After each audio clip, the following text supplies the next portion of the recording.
Right.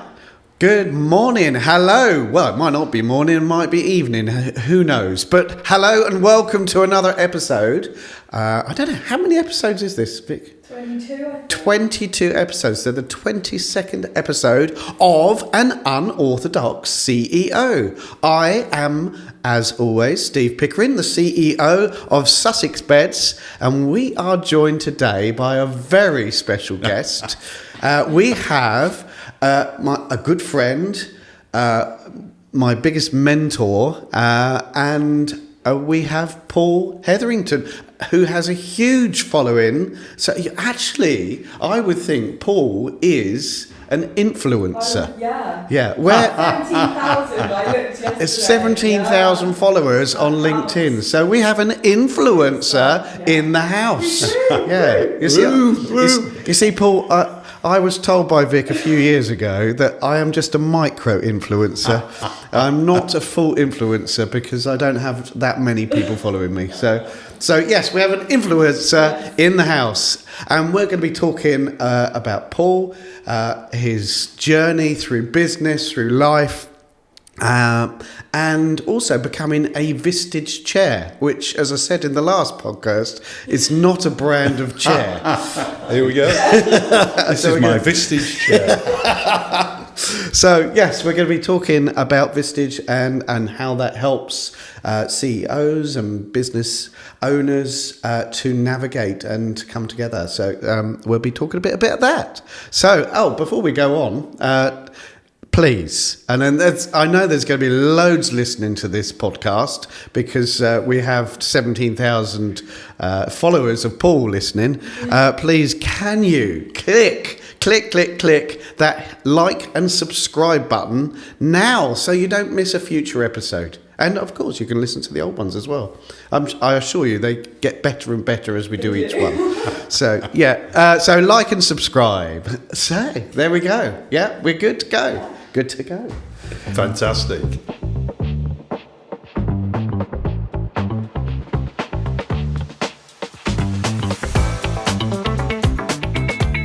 Welcome, Paul. Thank you, Steve. I'm absolutely delighted to be here. Yeah. I'm an avid like and subscriber already, and I absolutely love your podcast. They're just getting better and better and better. Maybe not. Today might be the threshold, but... No, definitely not. Interestingly, though, you are a like and subscriber.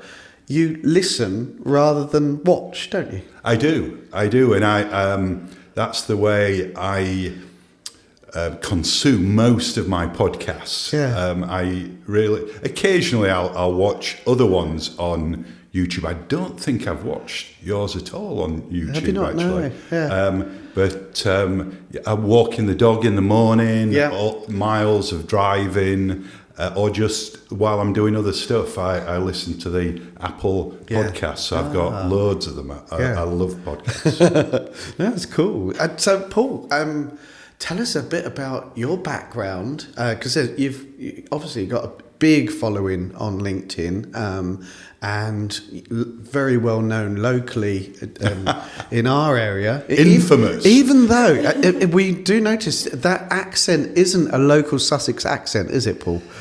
Sadly, the Queen's English hasn't made it quite as far as me yet. No, I'm originally from Homefirth, so those of your likers and subscribers will possibly hear a little bit of Last of the Summer Wine in my accent, because that's where I'm originally from, in Huddersfield, the north, and still a little bit there in my accent. I've not gone totally down south yet. I'm not quite drinking shandy. I'm still beer and wine man. You still pronounce your H's. Hastings. Well, it's funny. I remember once going out with a salesperson who was from Croydon up north when I was working up there, and I was talking about Huddersfield and Halifax and Elland, and she wrote down Huddersfield with a H, Halifax, and then Helland. And I was like, no, actually, the H isn't, the silent H isn't on that one. That's just Elland. So yeah, we have some fun with it. Yeah, that's cool. So you're from Huddersfield. Yeah, West Yorkshire. Tell us a bit about your life growing up and how you really got into business. So I had a very happy childhood. I've got a lot of friends from school. 2 or 3 or 4 or 5 of my best friends from school. One who I met when I was 4 and used to walk to infant school with him, is still a very good friend. In fact, I invested in his company a little bit back. Just very small investment at a time that it was struggling a bit. Probably the best investment I've ever done. He's done absolutely extraordinary since. So shout out to Mackie. And we meet with a lot of friends to go to the cricket every year. Usually Headingley, if that's on the roster. If not, it'll be Trent Bridge or even occasionally over in Lancashire. Yeah. Boo. But so I had quite a good time. I really enjoyed things like Scouts. I was quite, as you can see, I'm a sort of a big fella. I like my rugby. I like playing football. I like sports. I really love Scouts. I went all the way through to Venture Scouts. Yeah. And how did I get into it? And school was good, college. Then I went from college to university at what was then Trent Poly, but now is Nottingham Trent University. So I can say I went to university, although I went back a little bit later to Bradford as well. But I had a really good time. You went to university, and what did you study? I studied humanities, where I majored in geography, so I don't get lost very often.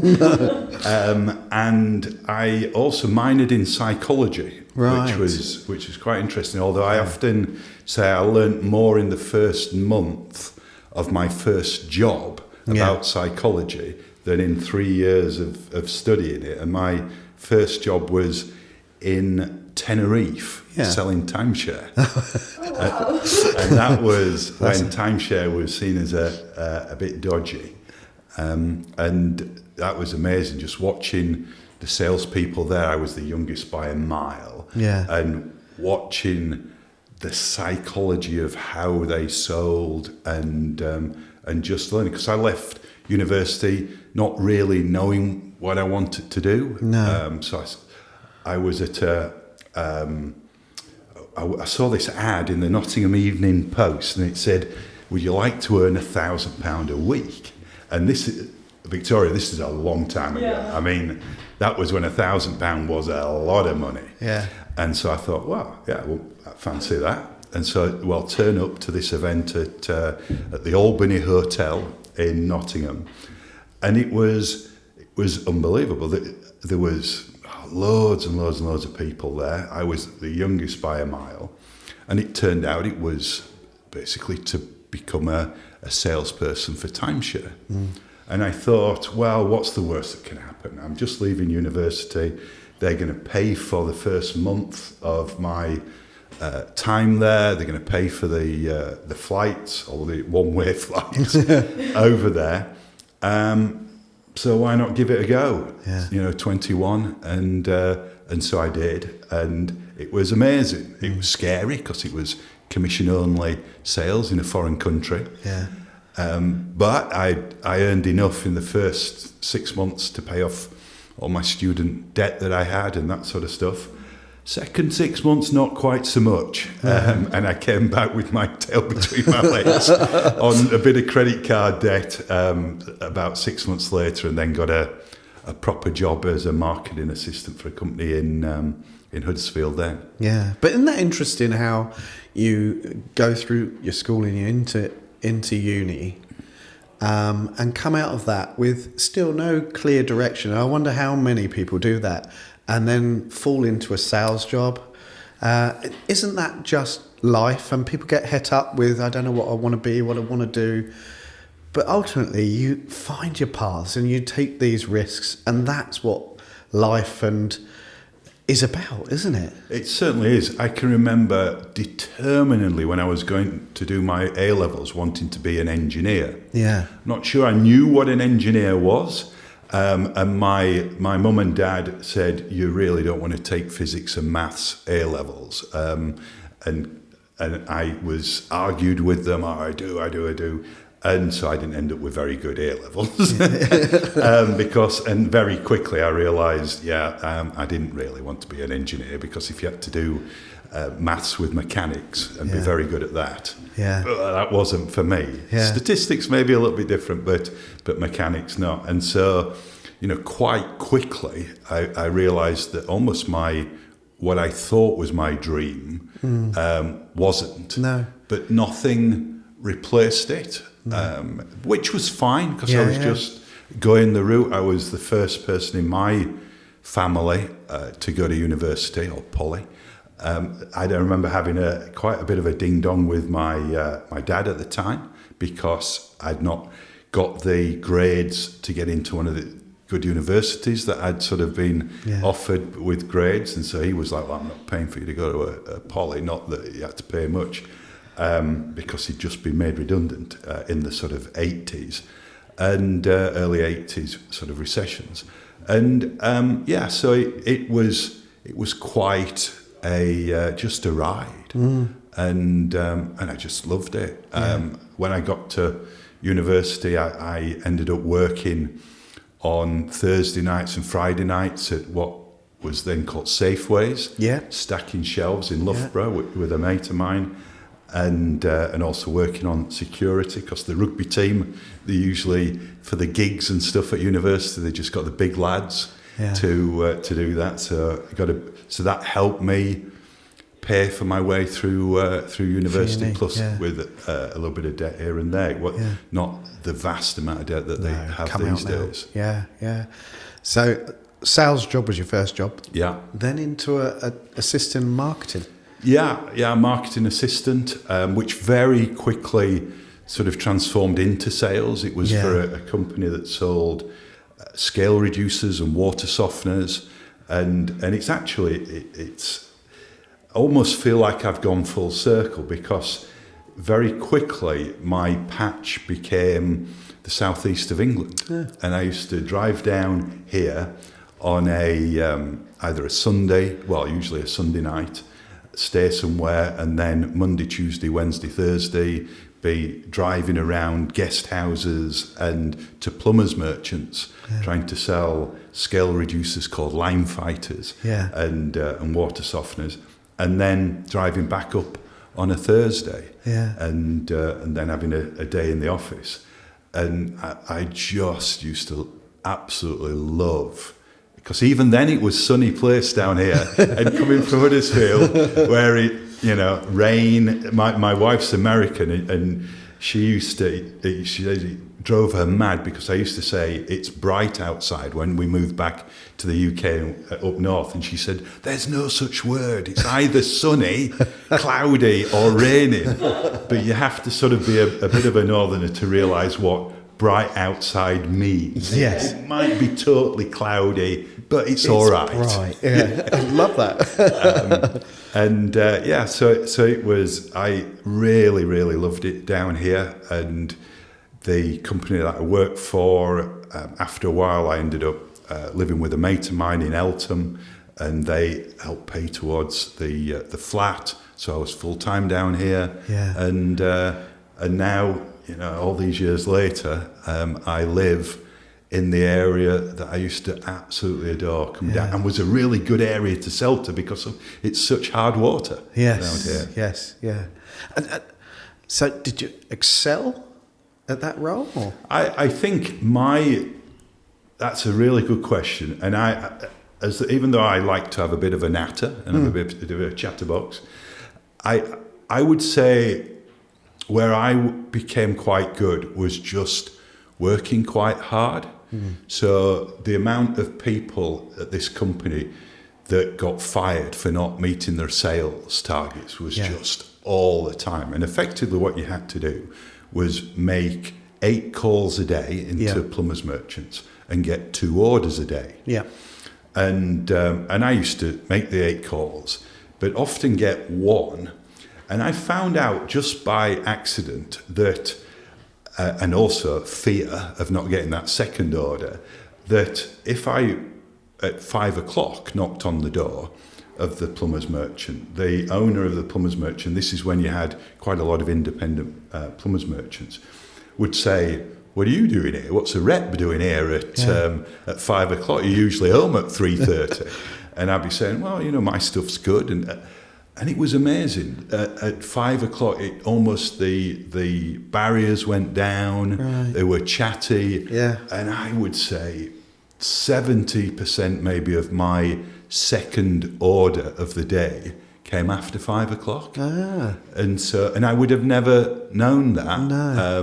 Now, don't get me wrong, there were some people at the company that did their 8 and 2 during the normal hours. There was a friend of mine who I still know, and I won't mention him on LinkedIn, but who had a penchant for the horses, and he knew how to skive. Right.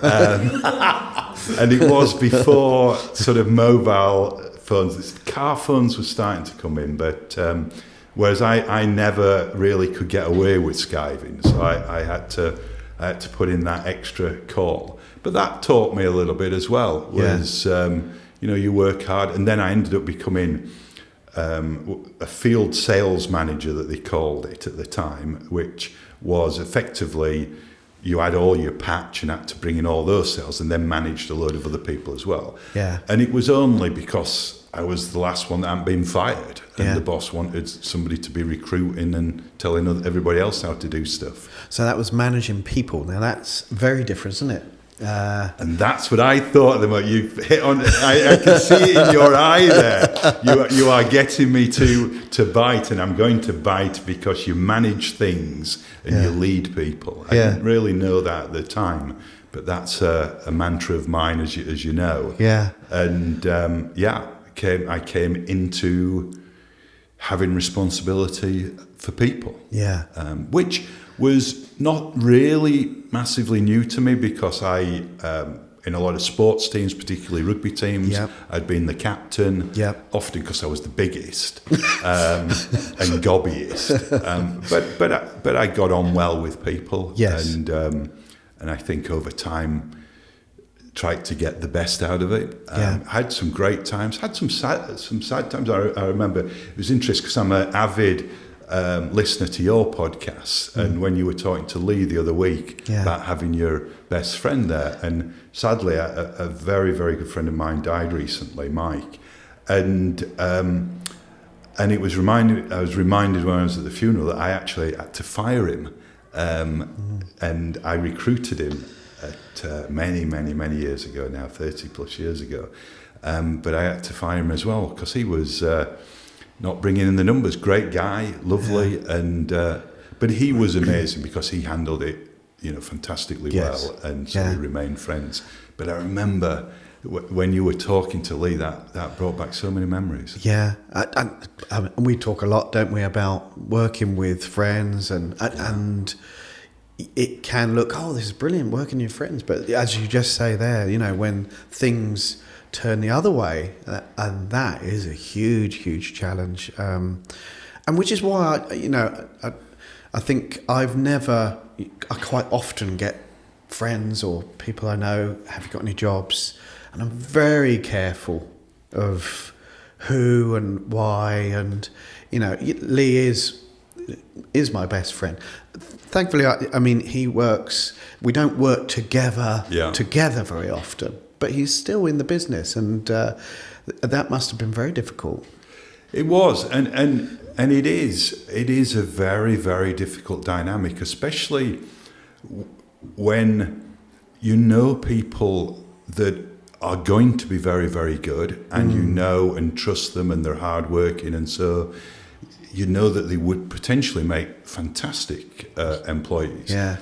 But you do tend to think of but what if? Yes. And it's part of what makes it so lonely in business is when you don't really have, or very rarely do you have proper deep friendships there. No, No, absolutely. And we spoke briefly this week, and I think even for me and Lee, him working in the business, I think prior to him working in the business, I would be able to share and offload a lot more than now he's in the business. Yeah. And so the friendship does change. Yeah.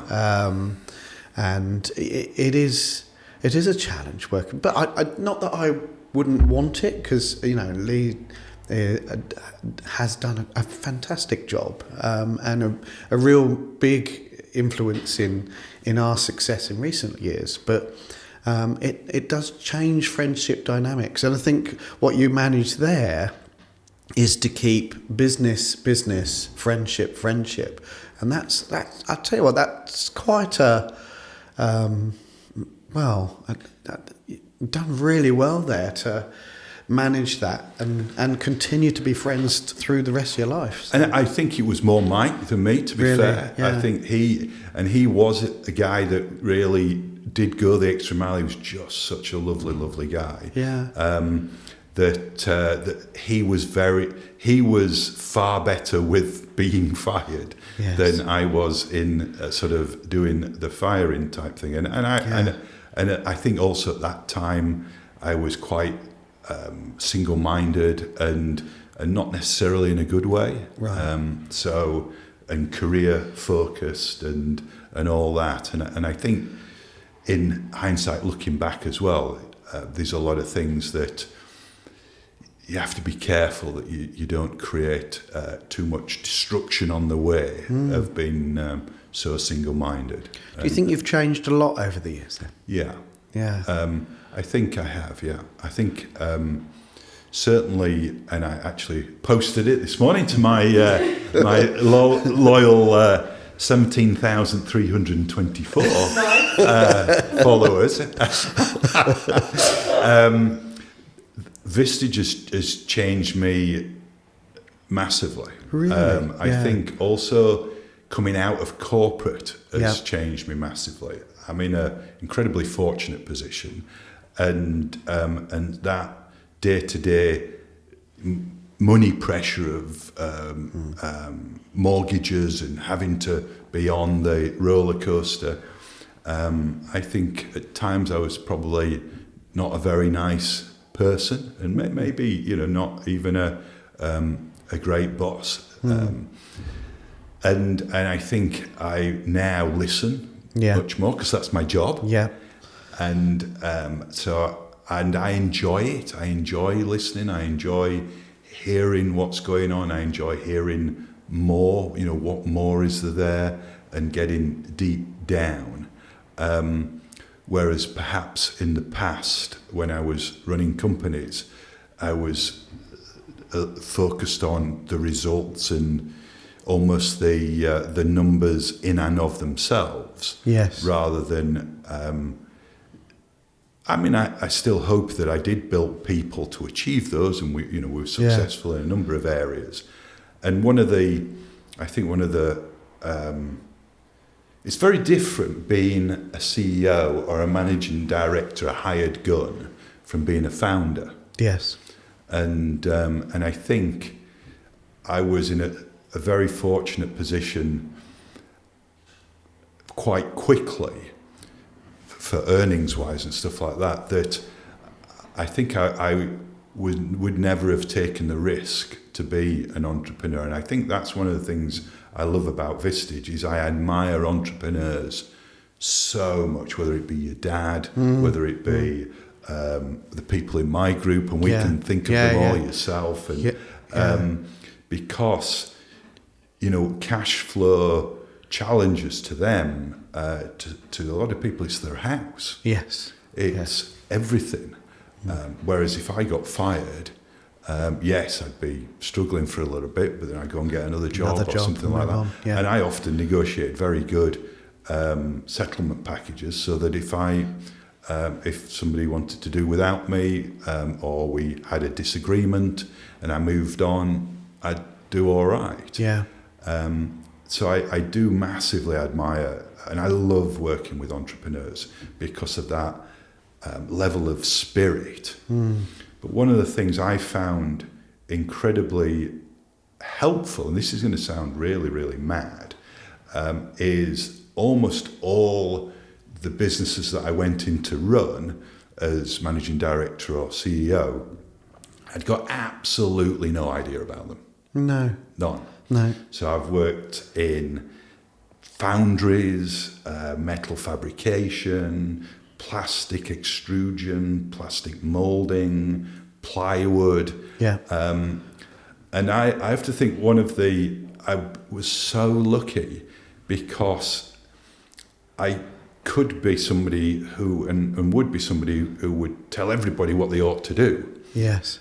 But if I don't know the market, I don't know the customers, I don't know how to make it, I had to ask and I had to listen. Yes. And I think that was incredibly helpful to my career because the way I was probably built at the time, I would have been desperate to tell people how I thought that they ought to do. Yes. But I didn't know. So I had to listen to how people did it and what they did and then think, does that sound right? Which is more in line with modern leadership, isn't it? It's not command and control. Yeah. That listen, trust, and by not having that knowledge, it's questioning, coaching, and digging deeper to get the answers, I guess. Yeah, absolutely. I forget the name of the chap, but there's a wonderful phrase which is seek first to understand before being understood. And I think it's a little bit of a mantra that I try and live by now. And I think I was very lucky to fall into that because I went into companies often that weren't doing very well, that had got quite difficult cash problems. Yes. And so that what you knew is probably the directors didn't necessarily know what to do because they got into this situation. And so you go and talk to the staff, you talk to the people on the machines, you talk to what I used to call the rebels, and listen to them, and it was really interesting because often in a business, the rebels, the people are talking or suggesting things that are seen as out of the ordinary or not the way that we're going to do things.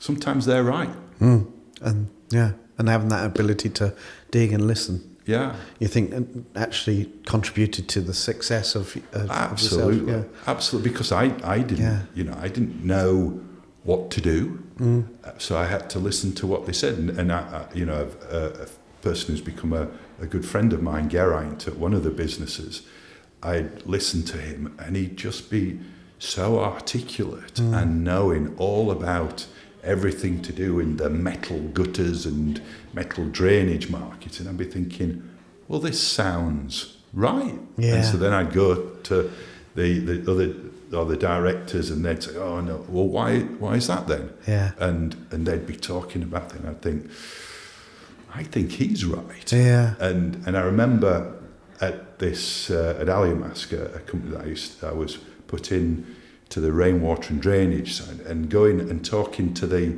former managing director who was still there. And he said to me, I don't understand why you're spending all this money marketing cast iron gutters. Not the sexiest product in the world, I have to say, but quite interesting. And I said to him, what do you mean, Robert? He said, well, we make all the money on aluminium gutters, so what are you doing cast iron? I said, just wait there a second. And this was in his office, and I went next door and got the finance director, Dave, and I said, here we go, Dave, sit down. I said, okay, guys, so you've been working together for 8 or 9 years, and Dave says we make all the money on cast iron, and you say we make all the money on aluminium. So which is it? And then they had and they were arguing through, and it was really, and I love watching the dynamics of discussions, and I always used to try and put people in the same room who disagreed with each other, because then you can see how they're working through the discussion, Yeah. and then from that you get a vibe of what's really going on here. Yeah. And it got transformed, and Geraint was right by my side all the way through. Yeah. Extraordinary chap. Yeah. And everywhere I've gone, I think I've had people who've been extraordinary help to me, that have often cleared up the damage I've done and sort of swept up after me, saying, "You didn't really quite mean it like that, but can you crack on?" Yeah. And and family life, how did you balance? Obviously, these are high level, high stress positions. How did you balance family life with business? I think probably, in hindsight, not probably as well as I ought to have. You're probably best asking my wife, Deborah, who you've met at your events and who's amazing. And my wife of 34 years at the weekend. Wow. Yeah. Are you doing anything special? I'm sure we'll end up doing something. Oh yeah, we can't say on here. But something will happen. But a lady that I met at the Walthamstow dog track, and she gave me a business card and said, "Why don't you give me a call when you're sober?" Love it. And 3 months later, we're engaged. 6 months later, living in New York. Wow. Because she was an American. Yeah. So I mean, she's amazing, and I think that certainly at times, because at various points I had a flat in different parts of the country, so that we didn't have to move the family home when I worked for different companies, and so I think that's that has not been as easy as I might have appeared it to be. No.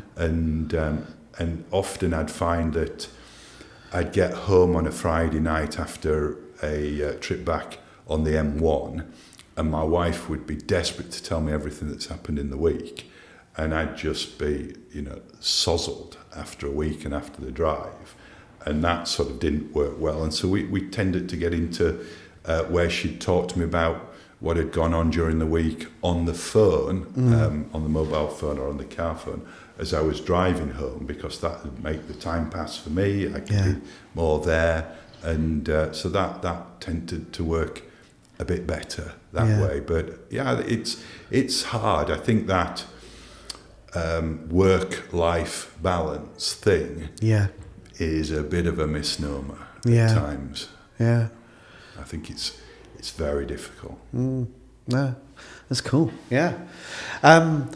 So Vistage, you had all these different, I suppose, leading roles in many organisations. Did that come to an end, or did you say, "Oh, actually, I'm going to go off in a direction of Vistage"? And I suppose really we need to give some content to our listeners of what Vistage actually is. So how did that progress? Yeah, it's a great question. My Vistage came into and out of my life a couple of times, and one of the times that it stayed in is I've got a cousin, my wife's cousin in the States, Laura, who's an incredibly successful businesswoman, and she's been in what was called tech, that became Vistage, for 25 plus years. And when we'd meet, and we'd go on holidays together sometimes, we'd meet, and I'd hear about this thing in the back, and then there was a couple of times different friends of mine who were in Vistage would speak to me about it. When I remember once at Aliamask, somebody mentioned it to me, and me mentioned it to my boss, who was the group chief exec, and him sort of poo-pooing it a little bit. And then when I was at Marshall Tufflex, I came across an incredible guy, Paul Johnson, and for one reason and another, it didn't quite happen then. And then I left Marshall Tufflex. I set up my own consulting company. I'd got a couple of contracts. I got a contract. Funnily enough, my company is called Hetherington International Services because the contracts I'd got were in China, India, and the US. And I was looking forward to sort of the new career doing that. And then COVID happened, and that all went, if you don't mind me. And I tried to do a buyout of a company with a friend of mine of quite a big company, and that didn't happen. And then I sort of fell into Vistage. I can't quite remember whether they'd approached me or whether I applied to them. And the rest, as they say, is history. It was not easy getting members in the middle of COVID, I'll tell you that. No. Although you were one of my first, Yes. you were probably my third, I think. I think Really, you've been my third member. Yeah. And since then it's been, for me, transformational. Yeah. Really, really an incredible ride, because just having this space with business owners like yourself, chief execs, our group, just extraordinary people, as different as you could possibly dream. And to give some content of what it is, it's we meet once a month. Yeah. And a group of 12, 14 people, leaders of their own businesses, and it's really sharing your challenges, because it is a lonely place being CEO. We have to be the face of positivity when maybe inside you don't feel positive, or we have the fears, and it's demanding, it's challenging, and this is a safe space to be able to share those challenges. And in fact, actually, when you start sharing, you realise actually everybody's going through exactly the same, and that is quite powerful. Even our meeting this week, I think it was quite an intimate one this week, very different. But for me, was probably one of the better ones in recent times, because it was emotional. Yeah, it wasn't it just. It was emotions, but I discovered that everybody had the same problem. Which doesn't solve the problem, but it means maybe I'm not. and I think that's it's unbelievable. I totally agree with you. I think that knowing other people are in it, at different places in it. So some people have been in and come out. Some people are just going in, and some people are in the middle. I think it's what we call the issue processing session, of where we really deep into things and try and get at what could be a chance to at least find out what the issue is and then try and solve it. It's just never goes the way you expect. No, definitely it's not. No. Unbelievable. Because in the middle of it, first of all, I say, how do I, which drives people mad, because they have to fit into a phrase, their issue at the moment with the phrase, how do I? And it must be 90% of the time after we spend, I don't know, half an hour on clarifying questions, the how do I changes. So what they originally said was the issue. Absolutely. It's different. It is, which is wild. And then you get into different people's experience. And I love that bit where people have to be quiet. Yes. And I'm a bit rigid on that, aren't I? I know some other chairs are not quite as rigid. and Chris, who's a former chair who's in our group, often gives me a bit of a hassle over it. But the thing I love about the bit where you're quiet when your issue is being processed is some people say stuff that's rubbish, that you've tried loads of times. Well, then you don't have to be defensive. You just let it fly over you. Whereas, and then the people say amazing stuff. And then you take that. Yes. And so when I say, what have you heard? What are you going to do and by when? It's extraordinary. I mean, it's super, super, super confidential. And and it's amazing because the amount of times you do prejudge and you think, I bet this will go that way or this will go that. Yeah. And it doesn't. And that happened this week. And I posted this morning on LinkedIn that the speakers, people from the outside of Vistage, probably think that when we get the world-class speakers talking about AI or marketing or sales or finance, that's the extraordinary meetings. No. And they are amazing. Absolutely. And you sort of walk away with new stuff and all nuggets, sorts. Yeah. But actually, when we're all together, Yes. that's when it gets, really special, isn't it? Yes. I although I did screw up pretty big time this week, didn't I, with telling somebody the wrong address. Yes, you did. Yeah, you can do a public apology. Yeah, sorry, Carla, again. I think the other thing we probably can't say the F-wit, but I am a little bit known as can be a bit of an F-wit at times, can't I? Yeah. I think you're being harsh on yourself.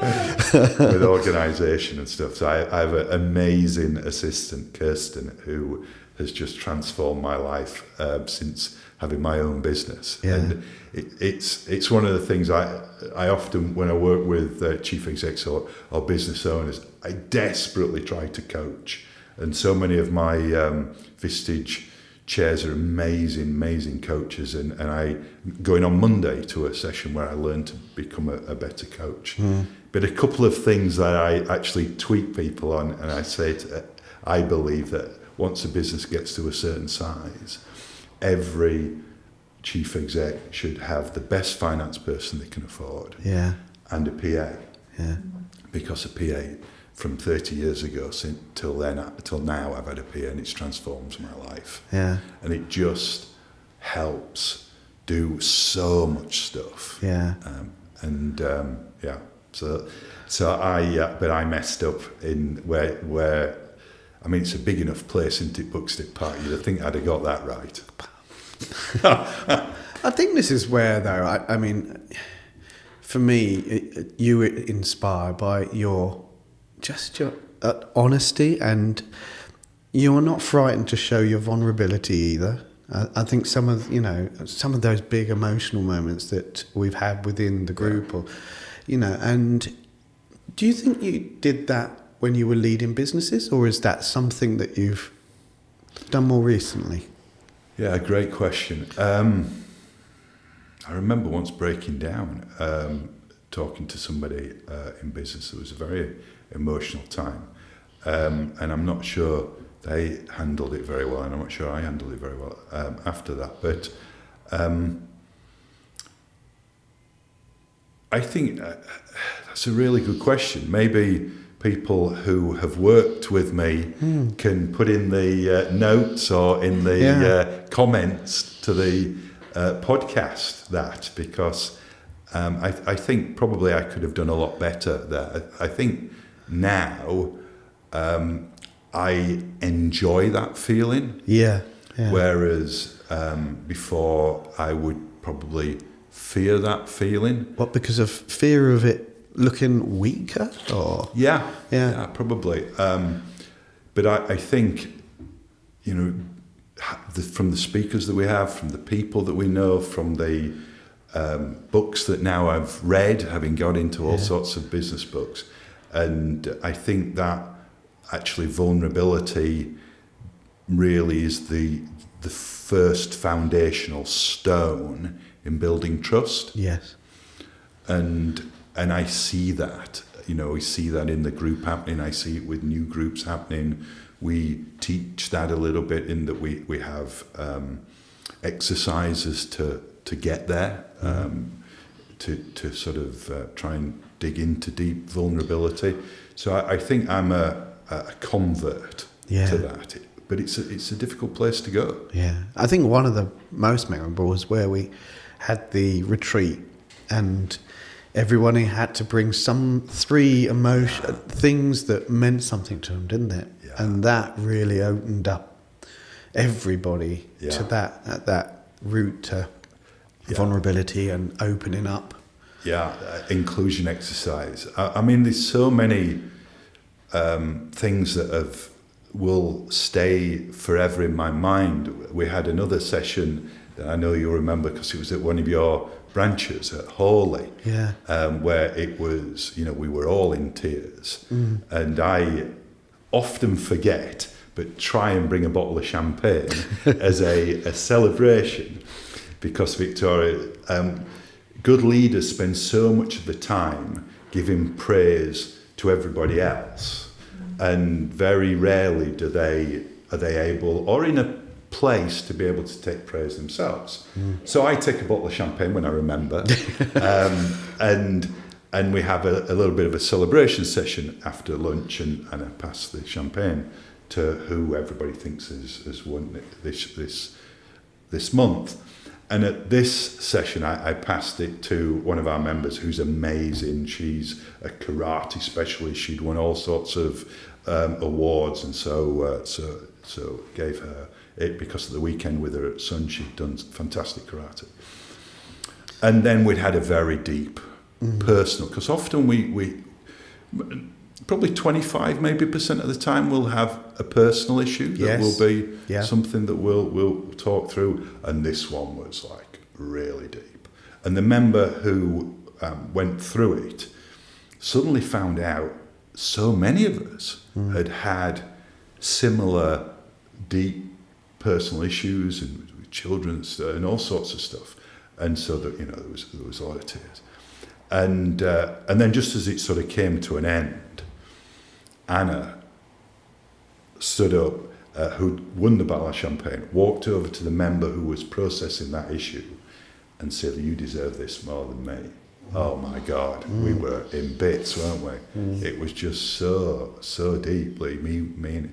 And things like that, there's another one where you were amazing, one of the first ones with one of our members, where you said to him, "You've got to stop working weekends." And it was one of the very first ones we came to as a group. Yeah, it was. And really gave him a lot in the great, deep, coming from a place of care, but telling him, "Stop, you're going to kill yourself doing this."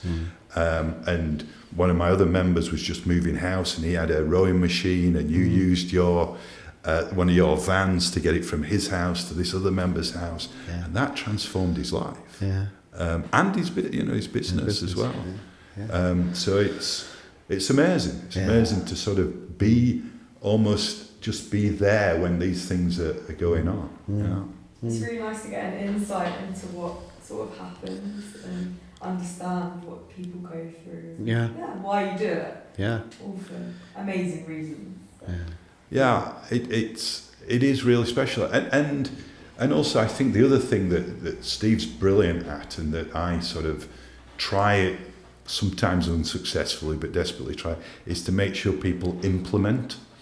And actually the things that they learn, the things that they hear about, they do. Yes. And that, because if you're not going to, there's no point joining and doing that. It's not a club. It's got to be a challenging, deeply caring environment, but it's got to work for the business. Good ideas are worthless without actions. Absolutely. Absolutely. There's a often much misquoted phrase of knowledge is power. The proper quote is acting on knowledge is power. Absolutely. And you wonder, where did that get lost? Because it changes everything in that sentence and is so much more deep and true. And that is so true, is the taking action. And we do hold ourselves to account on implementing. And another thing that Steve does incredibly well, which I, again, try and get my members to do, is bring staff along to the speakers. Because... Yes, you've done several, haven't you? Because it's just... And I remember one of the first time I tried it, because not everybody in Vistage does that. And I remember you were telling me that we'd got a fantastic speaker on recruitment, and at the time it was really, really difficult. And on the Monday morning, or on the next day maybe, I don't know that it was a Monday, the person was there waiting for you saying, can I do this, can I do this, can I do this? Yes. And the difference between that and Steve or any of the other members going back to the office and saying, I want us to do this. I've heard this. Yeah, I've heard this. Should we try this? Yeah. But it was the opposite way around. I was there. I'd like to do this. And it was a breath of fresh air. Yeah. And it's fantastic. And and that, them hearing directly from these amazing workshops and being inspired to then do it. And then the owner of the business or the leader or the CEO of the business saying, yeah, great. Yeah. Crack on. Let's go. Yeah. No. It's an incredible thing to be part of. And it is, I think, probably essential. And along with the coaching as well, for any leaders aspiring or growing, it's a great organisation. And one that I've had huge value out of. Well, you've put in a massive amount of value as well. I don't know how many times you've won the Member of the Year or you've been up there in it and gone away, but you get out of it what you put in. Yeah, you do. Yes. And you put in a massive amount and you help a lot of the other members. But for me, it's just it's an amazing job. It's because they used to call me, Victoria, a nosy bastard. I was like, my nose into all. I'd just be. But these days, curiosity is the magic thing in business. Absolutely. And so I get to listen to these amazing people tell me how the business works, how their profit drivers work, how the challenges that they've got and the staff. And I'm just there, listening and tweaking at times. And it's fascinating, absolutely fascinating. Before I entered this, I'd never have a clue how solicitors make their money, how bed shops, work, how we even have a rocket scientist. We do. And who's amazing. And in fact, another reason often they join, the other thing I think that's amazing in the group is so many of us have imposter syndrome. Yes. And we're sort of there thinking that we're, why are all these people following us? Because what do we really know? And we're just winging it type thing. And I remember we've got some amazing members, and one of the members of the group was sort of saying how he'd come from the shop floor and, and he'd got a bit of imposter syndrome. And we all sort of started to, and then our rocket scientists sort of really opened up, and we were all like, wow, if somebody who's so extraordinary has, then maybe this isn't that bad. And I think Stephen Bartlett has repositioned it from being a bad thing almost of having imposter syndrome to more, if you haven't got it and you're leading a company, are you really pushing yourself? Yeah. And I love that. I think, you've got to be out of your comfort zone, as Mr. Cashman would suggest to us, another of our phenomenal members. Yeah. That's where your learning happens. Yeah. And speaking of sleep, you do sleep on a Sussex bed, don't you? I do. I sleep, and my wife is certainly sleeping so much better. I'm quite good anyway sleeping, but it's certainly made a difference to me and to her.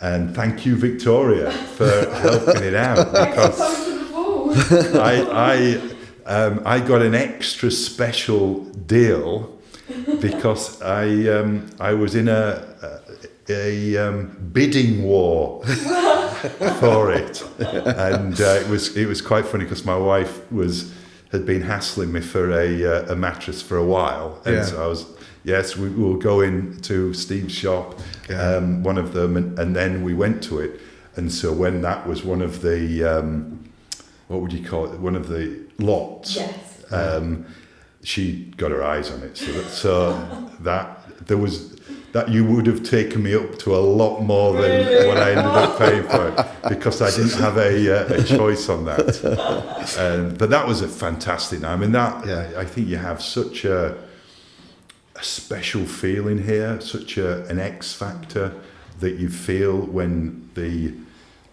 family of the firm, and I don't mean just the family members, but the family of the firm, get together. It's the absolutely fantastic event. Fantastic event. Although I did make a bit of a faux pas at one, didn't I? If you remember the black tie. Oh, yes. Gatsby one. Yes. Where I turned up in my Christmas jumper. You did. That's what makes you, Paul. I just walked in and black tie, Gatsby, everybody dressed to the nines, and there's me in my Christmas jumper thinking, in the middle of summer. No, but absolutely wonderful. Yeah, I know and I love meeting your team, and I love it when you bring them along to the speakers, because you've got such a great bunch of people, and you're doing such an amazing job, Victoria, with this podcast. Is just growing amazingly. It's fun. Yeah, it's fun. It's good fun. Should we do some quick fire questions? Yeah. Okay. Cool. Are you ready, Paul? I am. Ready for quick fire question time. So, question number 1. What is your favourite way to relax after work?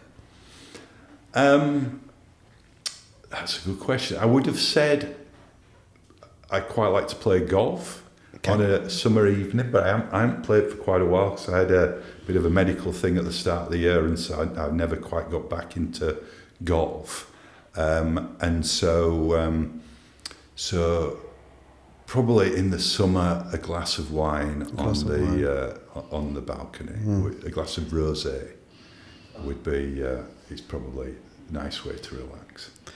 Or playing a game on my phone, which my wife hates me doing, but my kids got me into the what's it called, the Modern Warfare on my phone.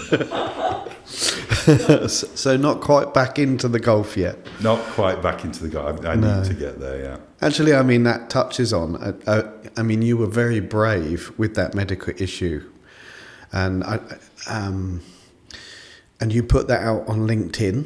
So it is public knowledge. Prostate cancer. And there we go, prostate cancer badge as well. But you went through quite a ride with that, but helped a lot of people by being so open about what you went through with that as well.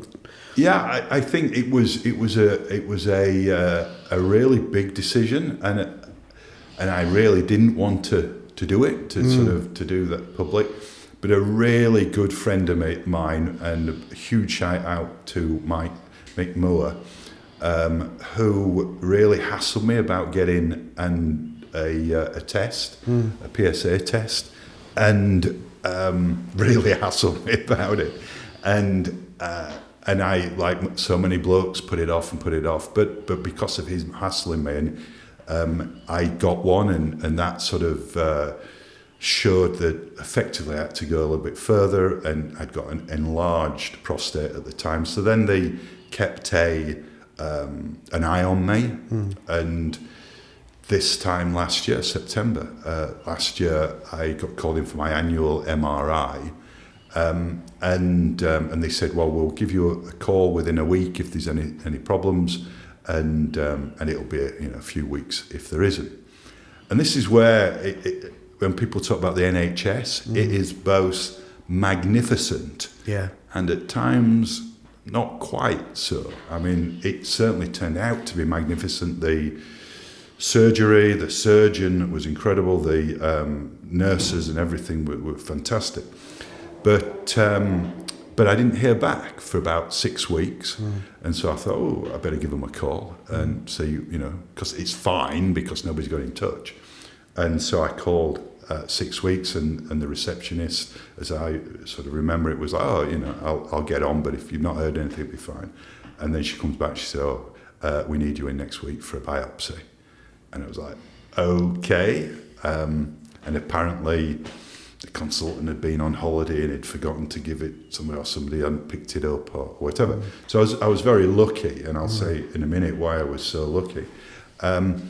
and then I had the biopsy, which is a bit of a pain, but you know, you just have that done. And they found areas of concern, which is not something you want to hear. But I was incredibly lucky because I've got so many people, both in the Vistage community and also Mike and so many other people that had actually had prostate cancer. And so when they were saying, here are your options, you can either have the surgery or you can have radiotherapy and hormone treatment, I was a bit rude, and my wife was sort of looking at me with the specialist, because I said, if there's something inside me that's trying to kill me, I want the little bastard out, cut it out, throw it on the floor and stamp on it, type thing. And so we did that. I ended up, it was Christmas time, we went on holiday to Cyprus, and then when I came back, I went in for treatment, but I posted it on LinkedIn and I was in my Christmas jumper because I thought, not the best Christmas present I've ever had. No. But I knew a lot of people. I knew a lot of people who'd gone through. So so many people. It really is unbelievable. It's the big C. It's sort of unbelievably impactful. I was so lucky because so many people in my life who had it and had a good outcome, and really well, you know, years and years and years later, and had either a prostatectomy or the surgery. And so I was just, well, you know, it's a bit of a hassle, but it'll be fine. Mm-hmm. And then I put it on LinkedIn, and it was amazing. The amount of people that responded to it. I mean, there's one chap, Michael, who's amazing, and because I had my surgery brought forward, and I was originally in, I think, for the 8th of January, and I was brought forward to New Year's Eve. Mm. So not only was it not the best Christmas present, it was not the best New Year's party I'd ever been to. And so I had it at New Year's Eve. But this chap contacted me on LinkedIn and said, thank you I'm going through the same thing. I'm going into Eastbourne Hospital on the 8th. And I'm like, that would have been mine. Yeah. That would have been mine. And we've since met and become friends. And I think I must be up to about 30 or 40 people that have said that they've had tests that wouldn't otherwise have had tests. Because of your post. Because the post, these 6 or 7 sadly that are going through treatment because, I wouldn't say sadly, because they wouldn't have found it out. But actually one person that very, very movingly said their friend had not heard back from the MRI and didn't call and ask about, what's the score, until about a year later. Right. And then it was too late. So it was, I mean, the other thing from the post, which the amount of love and care that came from the LinkedIn community, just hope you're okay, etc., and was just like extraordinary. And I, like I said, I'd not really wanted to do it, but this friend, I said, because he follows me on LinkedIn quite a lot and likes a lot of stuff, he says there's so many people out there, you really need to do something, and so he convinced me to do it, and it was the best for me. It was the best thing for me, let alone the stuff on other people. That was more of a wonderful side thing, but for me, in that time of getting better, and that type of stuff, it was just extraordinary. Extraordinary. It's amazing when you share things, how many wonderful people, kind people there are out there. Same as Vistage, isn't it? Sharing, it doesn't. Sharing is just, I suppose, when we share in the Vistage group, it doesn't change anything, but it does change something, because it just feels as though you're not alone. I think that's the key, isn't it? Sharing. It's massive. I mean, how many people in illnesses and all sorts of things and tragedy and all when they're no longer alone. Yeah. When the amount of times you read, oh, I found somebody else had got this, somebody else had had this, somebody else had done this, and I wasn't alone. Yeah. That old thing of, a problem shared is a problem halved. Yeah. And I think it's been quite a year, Steve. Yes, it's been quite a year. But incredible what you did there. So thank you. Yeah. Thank you. And thank you to all those amazing followers and all of you like and subscribe to Steve's podcast, because you were amazing for me as well. Thank you. So, question number 2. Not that quick fire. It's not that quick fire this week. Question number 2. We're trying not to digress this week. Book or podcast that changed your view on leadership? My goodness, that's a good question, because I love books, although I tend to consume them on Audible, and then if I really love them, I will buy them. I think Jim Collins' Good to Great is my favourite. He's still, one of the best. People first, then strategy, the people on the bus in the right seats. For those, just doing a few quick things there. So I really, really love that. But I also really love podcasts. I listen to the All In podcast because, I'm a massive AI fan and all the techie stuff and quantum and fusion and what's happening. And there's a podcast called the All In podcast that I absolutely, absolutely love. But that's probably more for what's going on in the future world. So I would say for leadership, it would be... There's one other one that's called Rebel Ideas by Matthew Syed, who also wrote a fantastic one called Black Box Thinking.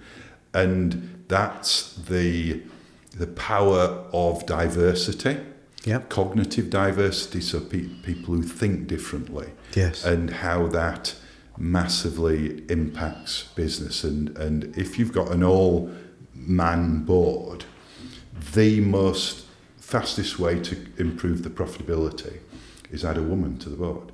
And the data says you'll get about an 18% improvement in profitability. The fastest way then to improve profitability is add another woman to the board. Really? And that takes it up to 22%. Yeah.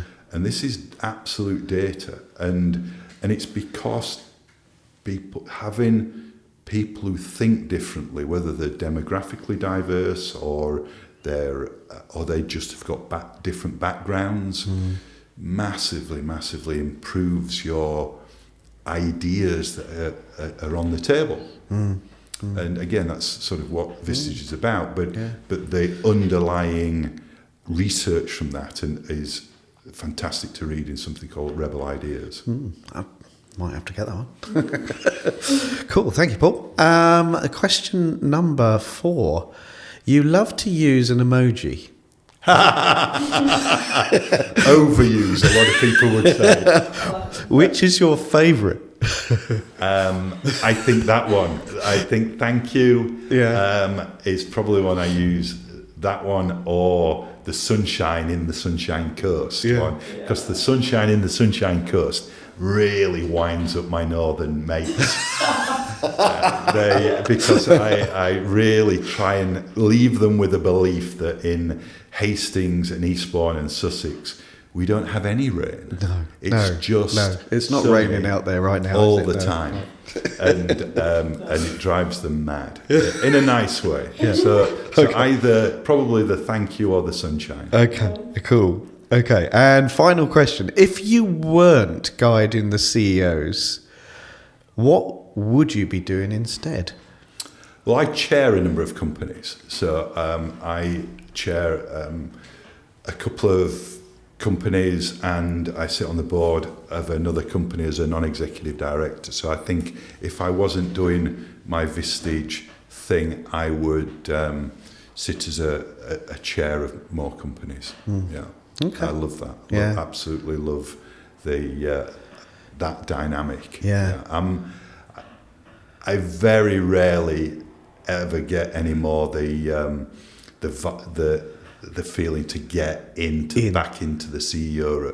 Occasionally, when I hear a really good speaker, and I think, I'd love to do that, but less and less. Yeah.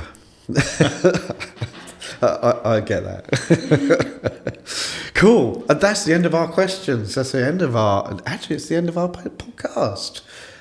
So thank you ever so much, Paul, for sharing all the various things we've gone through. And I think there's lots of valuable insights and, touching on the prostate cancer as well. And so thank you for being so open and Thank you for having me on, Steve. It's been good. It's amazing. It's amazing what you're doing here, and it's just getting better and better and better. So thanks for doing this for the business community as well. Yeah, I know. It's good fun. It's good fun. Yeah. And if anybody wants to reach out, because always looking for new members for Vistage. If it's something of interest to anyone that's listening, then reach out to Paul or ourselves and we'll put you on to Paul. But as I say, it's been extremely valuable to me, and I know all of the other people that participate every single month. So thank you very much. Thank you,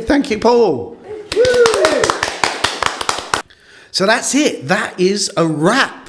This is the end of our first series, isn't it, Victoria? Yeah, that's the end of our first series. Season 1 is at an end. So we've finished. I just want to say thank you so much to everybody for your support over the last 22 episodes of An Unorthodox CEO. We will be back. Just in case you thought that was it forever, we will be back and we return bigger, better and brighter on Wednesday, the 22nd of October. So until then, if you're watching in the morning or listening in the morning, then have a good day. And if you're driving, be safe. And if you're walking the dog, well, isn't it just lovely? It's sunny outside, well, I would say that. Although it has been a bit wet and yucky. So if you're walking the dog, have fun. And if you're laying there in bed listening to our final episode, good night. See you soon. Bye now.